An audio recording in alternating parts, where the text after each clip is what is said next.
Hello, everyone. It's John Pollock. And Wai Ting. And we are back with Ask A WAI, episode number 4, where we're going to take more of your questions. How are you doing today, Wai? Doing well. How was lunch today? Why are you looking at them and asking the question and not looking at me directly? Because they're part of the conversation here, so I want to acknowledge them as well as you. It's like we're in a group setting. It's like we're talking to 1, 2, and then... many people out there. Thousands. Billions. You got to project, okay? Yeah. Okay. I'm doing well, John. I asked you how lunch was today. Oh, lunch was great. I went to lunch with this guy right here. For pho.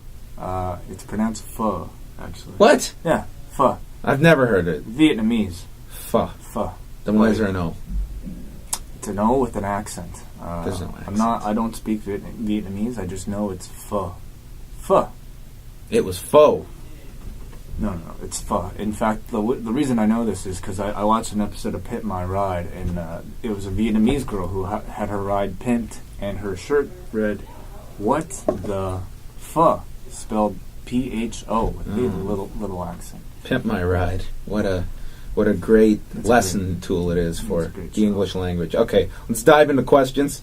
You know the time issue here.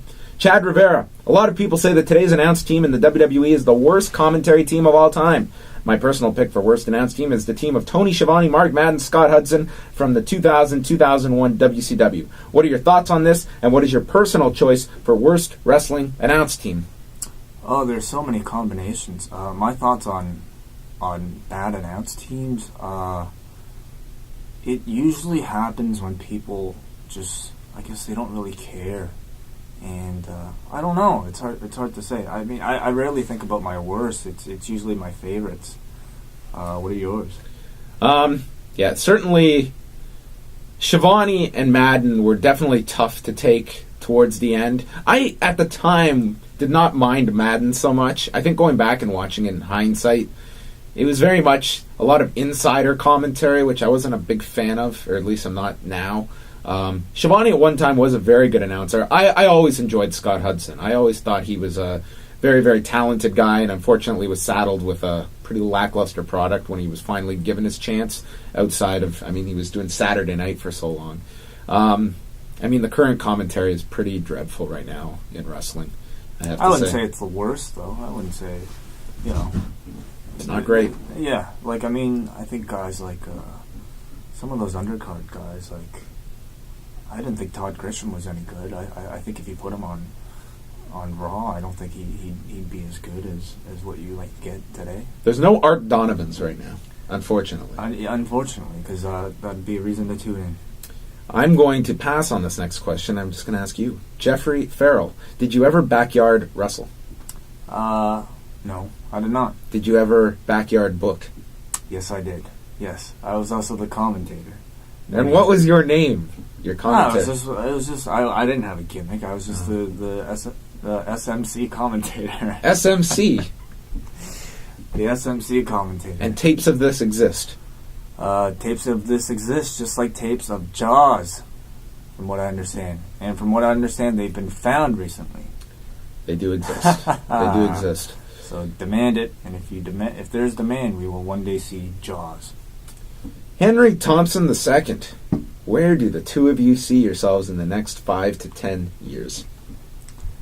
5 to 10 years, we will be 33, and I don't know. Hopefully I'll be reviewing WrestleMania 28 on Review A WAI. Yeah, probably. Actually, at this pace. Yeah. Who knows? Life changes too fast. Yeah, I don't know. Make plans, folks. Do you see yourself with children in 5 years? Oof. I don't know about that. Let's leave this off air. We can't. This is all live. Let's go to Taylor Jacobs' favorite and least favorite time or era in wrestling, just as a fan. Well, my favorite era. It's hard to. I don't know. Maybe when I was a kid. I'll always associate my favorite era with the era that I was the biggest fan, and I think between the years of maybe 94 to 96, and also maybe 2001 to 2003 were when I was the biggest fan. So maybe those. I would not necessarily best eras, but the eras that I remember. I think you tend to look back at when you were a kid growing up, that a certain era really sticks with you. And I just remember that 98, 99 period, it was just so weird that here wrestling is suddenly so popular. This thing that used to be like your secret, that maybe you and one other friend you knew followed, and everyone else either laughed at it or didn't know what you were talking about. And all of a sudden, everyone loved it. Mm-hmm. I was here I was going to high school, and it was like suddenly all these people were talking about pay-per-views on the Monday morning after a big show. Yeah. It was just a very strange... So that is your favorite era? I would say as a fan, yeah, certainly. That Cool. 98, 99 period. All right.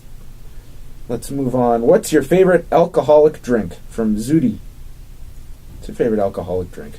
I'm not a big drinker. These are terrible questions geared towards me. I don't know. Just rum and Coke. Rum and Coke. I used to be a big Red Bull and vodka fan. Yeah. I cannot drink Red Bull anymore. Why It's not? disgusting. That's what you said about coffee one time. Yeah, one time. And what I are you did. drinking today? The Starbucks Blonde Roast, which I am a huge fan of. Yeah. I used to hate Starbucks, but this Blonde Roast is fantastic. Just like you used to hate Red Bull, and you might change your opinion. I used to love Red Bull, though. I've gone through the cycle. I mean, you hate it now, but then later you'll say you used to hate it. You know what turned me off of Red Bull was Tap Out. Oh, because you love tap out. I now. drink that so stuff maybe you'll have all the time. Maybe you'll have a tap out in vodka, which they don't recommend. No, Yeah, no. they You don't can hear more about recommend that on our marathon show with Maurice from From Tap Out. All right, let's go. Okay, this one's more geared for you as well. Hassan, what's your favorite comic book / comic arc? I have never read comic books, so never read one comic book. I've probably read one or two in my life Well, that I can't even remember. I'm still relatively new to my hobby of comics, but like I've just found that anything with X-Men on it, anything with mutants, I can just like read so easily, and it probably stems from my connection with the TV show back in the early the 90s. I have a voice for all the characters, and like I read anything with the X-Men, and I can easily breeze through it. But my favorite, I also just finished The Watchmen not too long ago, and that is an example of a great comic book, a great graphic novel that focuses on the medium and takes advantage of the medium in ways other mediums can't. Alexander Rios.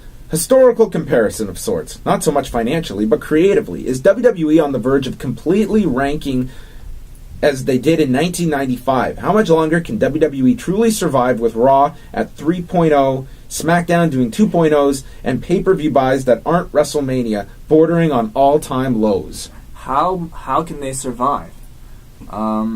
They still do very well, folks, financially. Yeah. As much as creative might leave a lot to be desired at times from the WWE, and yes, they're coming off a quarter where they did lose $8 million, but you take out the albatross of their film division, it's still a very profitable company that's very well run, and they're not going down anytime soon. What will it take for the industry to crumble and for the WWE to go down? I think the USA Network deciding we don't want wrestling on our networks anymore, including and NBC Universal. Yeah, and any network, I'm assuming. Yeah, I mean, you would still, I think, find a lot of people jumping at Raw. This, by cable standards, still does very, very well. And as much as audiences have gone down over the past 12 years on Raw, I mean, that's been across the board with... Today, it's like, you can do 3 million viewers on cable, and that's still a good outing, versus 10 years ago, where 3 million was disastrous. Mm-hmm. So, I think they're still in a very, very good shape as of right now. We have 1 minute. 1 minute. Okay, let's do one last one. Dumb. What music are you guys digging lately? From James Starkey. Wai, have you seen the film Mr. Owazo directed, Rubber? I have seen Rubber, and whatever. I'm not a big fan. What are you listening to these days? Jesus, I am. I don't know. Actually, I'm not listening to that much music lately. I got the Adele CD for Christmas. Did you? And I love it. Very nice. And did you? What's your favorite song off of that record? Oh, geez. Well, there's the obvious. There's track number 2. I can't remember what it's called. How does it go? It's about some guy cheating on a girl. I don't know. ReviewAway.com. We'll be back next week with more. And LiveAudioWrestling.com Sunday nights at 11 Eastern. Goodbye.